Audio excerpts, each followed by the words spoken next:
Good afternoon. I'm Tim Newman, Superintendent for the Darlington County School District.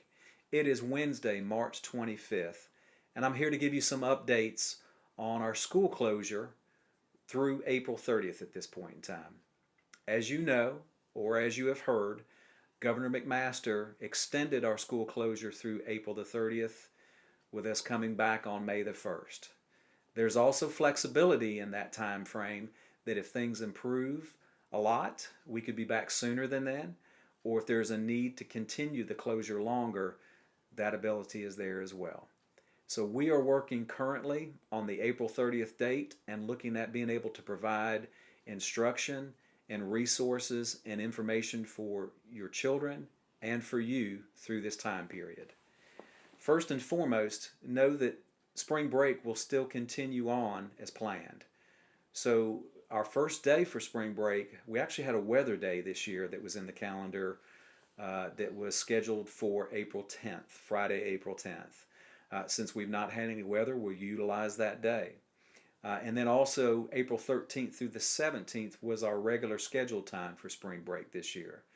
So there will be no instruction for students or for staff and teachers that will be involved April 10th through the 17th. We'll resume back after that. Also, we'll be providing meals for our students still during that time. So during spring break, while we will not be doing instruction, we will still be providing meals for our students. And we are working out schedules and people that will be helping with that as we speak. I also wanted to let you know that questions have come up about whether will we have to make these days up. We have put in e-learning and distance learning in the Darlington County School District, so we won't have to make these days up. These are actually full school days that we are currently implementing. And so there's a reason that we are asking students to work every day and to use the resources that they have, whether it might be their iPad, their MacBook, or the packets that they've received. So we can say that these are full school days and we won't have to make them up when we come back. Also, questions about graduation and proms. At this point in time, we're not canceling proms, but we are postponing them. It is our desire for our high school students that we are able to honor you with your proms this year. So at this point in time, they're postponed, but we are looking at future dates, and if we have to change venues, we'll do that as well. As far as graduation for our high school seniors, that is still on at this point in time, and so those will be at the end of the school year as scheduled. I know a lot of questions will need to be answered about our seniors and the work that they are completing at this point in time, but just know, parents and students, we plan on having graduation at this point in time. Senior information as far as Jostens goes. I know a lot of you have ordered supplies from Jostens for graduation, and we just want to let you know that Jostens has reached out to us and they are actually providing us with those materials that have been ordered, and your principals will actually be in touch with you soon about when to pick those up and how to pick those up. Also know that Molly Spearman, the Department of Education Superintendent, is very focused on our seniors and how to facilitate them graduating this year. I know there's a lot of questions out there as far as potentially about dual credit, about assessments, about GPA, about grades in general, and just know the State Department is working as we speak on systematically putting that information out. I can tell you that we are going to be flexible. We want what's best for our students, and we want them to be able to move on to that next journey, whether that's a 4-year school, a 2-year school, the military, or the workforce. Just know that we're going to do everything in our power to take care of our seniors first and foremost, as well as all the rest of our students. So now we're all getting used to this new term called e-learning and distance learning. And believe me, for all of us, and I know for you as parents and for students, it is different than what we're used to. We're used to being in a classroom with a teacher that works with us face to face and can talk with us on a regular basis. And so we've had to change that mode of instruction Again, our teachers and staff, I applaud them for being able to quickly move us from classroom instruction to e-learning and distance instruction. And just know that we're working through all the bugs and kinks through this process. We have, again, taken phone calls. We have our support lines that are set up to help you with technical questions and instruction questions. And we're also monitoring and adjusting the amount of information that we're putting out as well. You know, we switched the way we're delivering instruction on the 13th of March. That was our last full day in the classroom in our school settings.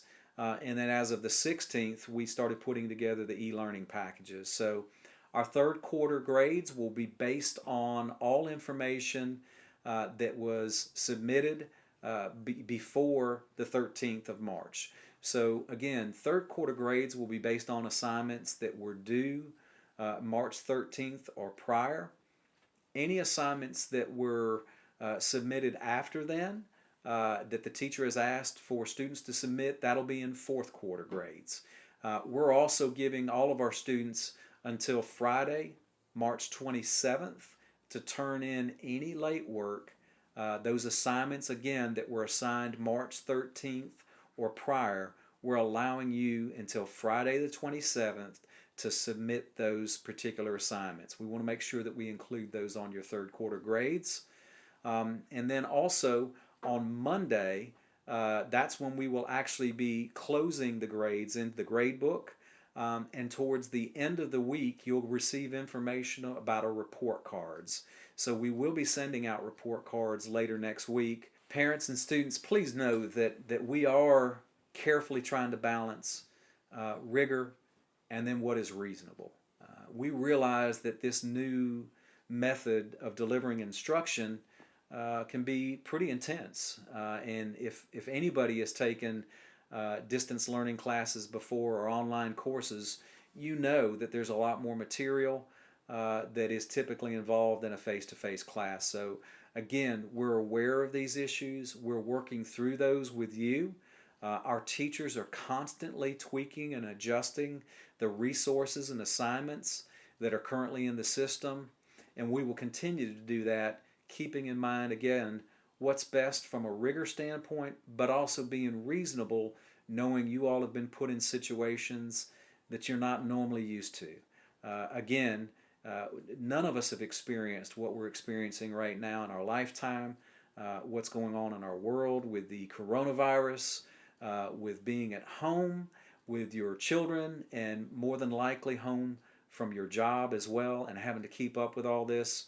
Just know that we are constantly looking at that, and we want to try to balance it. We want to make sure that we're giving all of our students instruction that helps them move on to the next step next year, whatever that may be, but at the same time acknowledging the fact that we're in some pretty difficult times. So we will continue to keep you up to date on that. Also, there's questions that have come up about internet access versus parents or students that may not have internet access. For all of our grades 3 through 12, we have asked for our teachers to be able to upload information on the students' devices, even if they don't have internet access. So our teachers are preparing lessons and resources that all we need now is for the student to be able to get close to an internet access point, whether it be at church, whether it be at a local business, whether it be at our schools in the parking lot. If you can just come into our parking lot and connect to the internet, it will upload your new assignments. And assignments were actually uploaded last week as we were preparing to start our e-learning process as well. So just know if you don't have internet, that doesn't mean that you won't be able to complete work or that you won't be able to retrieve work. You will. We just ask that you find a way to get close to an internet access point at some point, whether it be at a school or again at a local church or business. Also, we have had a question about Bluetooth capabilities. We have lots of students that are working at home and lots of parents that would like for them to have headphones or keyboards to be able to make their job a little bit easier as they're working on the devices, especially the iPads for our younger students. So we have enabled Bluetooth on all of our iPads. You are able to connect different types of Bluetooth devices to make your students' work a little bit easier for them. Also realize that with the different assignments that are being placed in the e-learning process, that we are going to make sure that we give all students 5 days after the assigned due date for work to be turned in. We realize not every student is able to finish work or really do work during the school day. It looks different for every student, for every family, and we understand that. So just know that there's 5 days after a given due date that the teachers will allow work to be submitted to be graded. Also, our K through 2, again, kindergarten, K4 through second grade students primarily have been given packets by their schools. And also some of them have iPads, but we're pretty much focused on the packets right now for our K2 instruction. Know that we are working out new times and days for you to get more work and to drop off the work that you picked up originally last week. You will hear from your schools and your principals and your teachers via School Connects calls as well as emails. But just know that this coming Monday, you'll actually be able to pick up those packets at the school between the hours of 8 and 4. Again, look for the phone calls and emails from your individual schools on exactly how that will look, but we'll get you taken care of on those packets so you will have new work for your students to be able to work on over the next few weeks. Again, I want to thank you for helping your children with this new process of instruction. And just know that we are here to support you. We are constantly monitoring, and we will continue to adjust as necessary in order to make this experience as best as we can for your students. Again, we care so much about our students, and we miss them right now, but we know that you as parents are doing everything you can to help them, and just know we're here to support you. We have hotlines that are open for technical help as well as instructional help. Your teachers have provided information for office hours, for emailing them. You're probably getting phone calls from teachers and from principals checking in on you. And just know that we will continue to do this throughout this time that we are out of school. And I will continue to keep you updated with new information. So at this point in time, again, my prayers are with you and your families. Be safe, and until next time, we'll see you later.